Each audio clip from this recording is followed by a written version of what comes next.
Update this beautiful Friday morning. The following are the headlines for the news updates today, the 5th of November 2021. Ikoyi building. Developer. Friends corpses recovered. Death toll hits 40.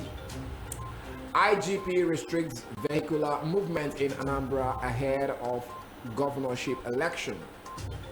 And in business, CBN reduces the cost of printing banknotes by over 16 million naira, a 28.8% decline. Federal government and operators disagree over proposed cost of 5G spectrum. Sell-off sentiments sustain bearish run as NGX loses 16 billion naira. Good morning. Welcome to the news update from your number one business radio, Broad Street Radio, in association with Automedics Autocare Limited, Ajao Estates Branch, and Dependable Securities Limited. I am Atosi James Chuku, and here are the news in full.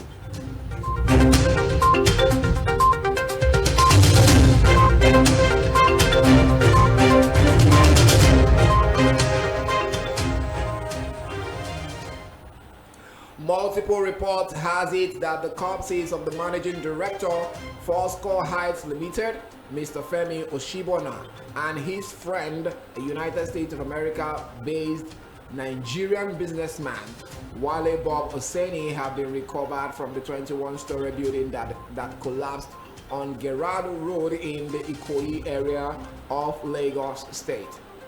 Punch Metro learned that their bodies were found on Thursday by responders during the recovery operation at the scene of the incident. Bob Oseni, a real estate dealer, was on his way back to the US on Monday when he got a call from Osibona to check out the project. Both friends were subsequently trapped when the building collapsed. Meanwhile, Lagos State Governor Babajide Sanwo-Olu on Thursday signed an executive order giving legal backing to a tribunal of inquiry set up to probe the collapse of a 21-story building on Gerard Road, Ikoyi. The panel members were sworn in at the 5 Cowries boat terminal of the Lagos State Water Authority, LASWA, on Falomo Road, Ikoyi. The governor charged the panel, chaired by Mr. Tony Ayinde, to do its job without fear or favor, adding that Lagosians and the country as a whole deserve to know what led to the incident and forestall future occurrences.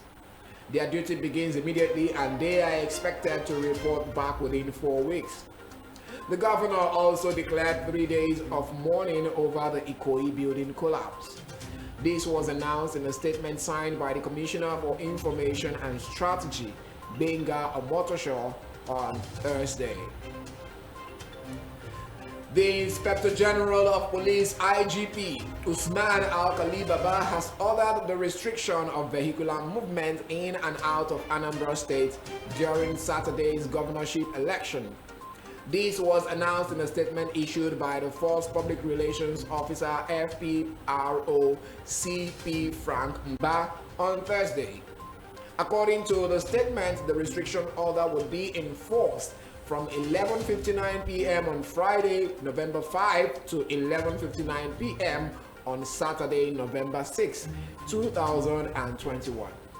It also revealed that the decision to restrict movement is part of efforts to ensure improved security in the state ahead of the election.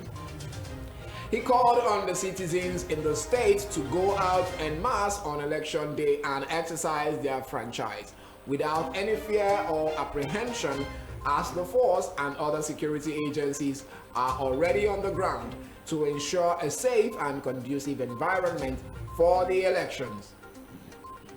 Ahead of the election, candidates and political parties participating in Saturday's governorship election in Anambra State have signed a peace accord, pledging to shun violence. At an event held at the Professor Dora Akunyili's Women's Development Center, Awka, 17 candidates contesting in the election and their political parties resolved to keep to the agreement of abiding by peace treaty. However, Nigeria's electoral agency, the Independent National Electoral Commission, INEC, has begun the distribution of electoral materials to the 21 local government areas of Anambra State. The chairman of the commission, Professor Mahmood Yakubu, made this known on Thursday during the signing of the peace accord in Awka, the state capital. Meanwhile, the leadership of the indigenous people of Biafra, IPOB, has called off the one-week sit-at-home it earlier declared to frustrate the conduct of the November 6 governorship election in Anambra. The group, in a statement by its publicity secretary, Comrade Imar Powerful, said it becomes necessary to call off the sit-at-home as the group does not intend to add to the pains of the people. The statement urged the people of Anambra State to go out en masse on Saturday to cast their votes and defend same as well. The Senate and House of Representatives Joint Committees on Land and Marine Transport on Thursday protested against the proposal of the Minister of Transport, Chibuike Amechi, to construct a standard gauge for the Kano-Maradi rail line, while an old narrow gauge was planned for other parts of Nigeria. The lawmakers became angry when Amechi presented the 2022 budget proposal of his ministry before the Joint National Assembly Committee. Chairman of Senate Committee on Marine Transport, Senator Danjuma Agoje, and House Committee Chairman Mr. Pat Asadu kicked against the marginalization of other regions of the country in the rail line construction. Both chairmen queried the minister why he was not constructing uniform rail lines across the country. They also asked him to explain the rationale behind the modern standard gauge being proposed for the Kano-Maradi rail line when he was constructing the old narrow gauge in other parts of Nigeria. Amechi, while responding to issues raised by the committee, said the difference between the narrow gauge and the standard gauge was speed, adding that the country might not get the money to build standard gauge across the country. On the economic justification for constructing the $1.3 billion Kano-Maradi rail, Amechi said the project was not based on sentiments, but economic benefits for the country. The Code of Conduct Bureau, CCB, has begun the probe of notable Nigerians indicted in offshore dealings by the Pandora Papers expose. The chairman of the Bureau, Professor Mohammed Issa, disclosed this at a press conference in Abuja on Thursday. According to the CCB chairman, the Bureau has started investigating the personalities mentioned in the Pandora Papers expose and, if found guilty, would be prosecuted accordingly.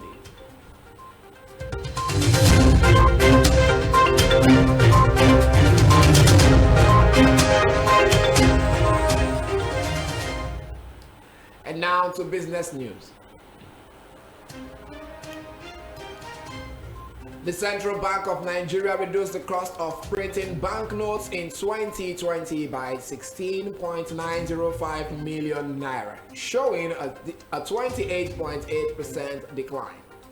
This is a shift from its usual increase in print costs. This was disclosed in the recently released currency report for 2020. According to the report, the Apex Bank has concluded upgrade of the Cash Activity Reporting Portal (CARP) for transmission of currency management data from the financial industry to the Nigerian Interbank Settlement System (NIBSS), leading to less paper money usage. Operators in the telecommunications space have said the minimum price set for the planned 5G spectrum is too expensive and higher than what is obtained in most other countries. This was disclosed during the Stakeholders Consultative Forum on the draft information memorandum for the 3.5 GHz spectrum auction, which was held on Thursday in Lagos. According to the Nigerian Communications Commission, the telcos expressed their concerns directly to them in a comment and recommendation format sent to the regulator. MTN Nigeria Communications PLC has said it is set to proceed with a public offer for the sale of 575 million shares. In a statement, the company said its parent company, MTN Group, is set to proceed with this sale by the means of a book build to institutional investors and fixed price to retail investors. The company said the offer is anticipated to open in November 2021 with a book build to institutional investors, after which a fixed price is expected to be announced for retail investors also in November 2021. The bearish run in the nation's capital market continued on Thursday as profit-taking persisted, with the stock exchange shedding 16 billion naira in market capitalization. The market capitalization closed at 21.889 trillion naira from 21.905 trillion naira recorded on Wednesday. Also, the all-share index, which opened at 41,975.45, inched lower by 31.62 points, or 0.08%, to close at 41,943.83 basis points posted on Wednesday. The downturn was as a result of the sell-off sentiment in all major sectors except the consumer goods sector. The market negative performance was driven by price depreciation in large and medium capitalized stocks, which are Guinness Nigeria, Unilever Nigeria, Nigerian Exchange Group, NGX Group, Lafarge Africa, and Cortex. An analysis on the activity chart shows that market breadth closed negative with 25 losers against 13 gainers. Pharma Deco dominated the laggards chart in percentage terms by 10% to close at 2 naira 34 kobo per share. Unilever followed with 8.65% to close at 14 naira 25 kobo, while Red Star Express lost 8.24% to close at 3 naira 12 kobo per share. Royal Exchange dropped by 7.69% to close at 48 kobo, while Cortex PLC shed 7.50% to close at 5 naira 55 kobo per share. Conversely, Score Limited led the gainers chart in percentage terms by 9.47% to close at 1 naira 4 kobo per share. Linkage Assurance followed with 7.55% to close at 57 kobo, while Okomu Oil went up by 5.19% to close at 142 naira per share. ICO Insurance rose by 4.92% to close at 1 naira 28 kobo, while Honeywell Flour Mills garnered 4.60% to close at 3 naira 64 kobo per share. This is the news update from your number one business radio, Broad Street Radio, in association with Automedics Auto Care Limited, Ajao Estate Branch, and Dependable Securities Limited. Before I go, a recap of the major stories.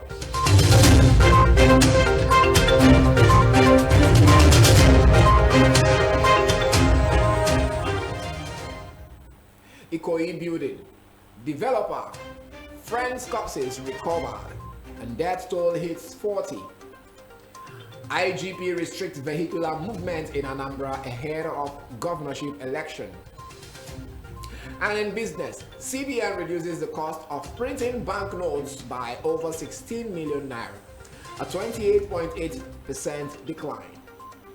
Federal government and operators disagree over proposed cost of 5G spectrum. Sell-off sentiment sustained bearish run as NGX loses 16 billion naira. Enjoy the rest of the day. I am Otosi James Chuku, and you are listening to your number one business radio, Broad Street Radio. Do well to connect with us on all our social media platforms. Follow and like our page on Facebook at Broad Street Radio NG. Join the conversations on our Instagram handle at Broad Street Rad. Subscribe to our YouTube channel at Broad Street Radio NG on YouTube. And our website is www.broadstreetradio.com. Our WhatsApp number is 0809-791-0074. And for sponsorship and advert placement on Broad Street Radio, the numbers to call are 0809 791-0073, 0809-791-0073, or 0803-436-1400. You could also do a mail to hello@broadstreetradio.com, or you visit our office, number 5860 Broad Street in Lagos Island. Also, you can download our mobile app on your mobile devices by visiting your Play Store, Google Play Store for Android phone users, Apple Store for Apple phone users. It's still Broad Street Radio, your number one business radio. And coming up next at 8:30 a.m. this morning on your number one business radio is the newspaper review with Semo Sinachi and Eze. Don't go anywhere. We'll be right back for the newspaper review on your number one business radio, Broad Street Radio.